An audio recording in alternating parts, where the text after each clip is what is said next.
Here are some advanced tips and tricks to really make your next remote pitch shine.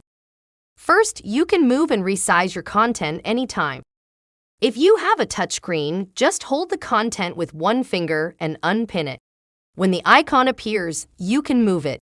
Hold it with two fingers, and when this icon appears, you can resize it, just like you do on your phone. If you are using a mouse or touchpad, just long press the left click button to unpin and move the content. To resize, just grab the corners and resize your content. Here is a pro tip.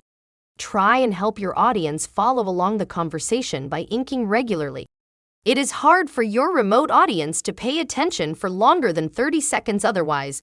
Try and ink, underline, point to, or emphasize key points regularly. If you can, try and write an important word or number. This will really help them learn and remember.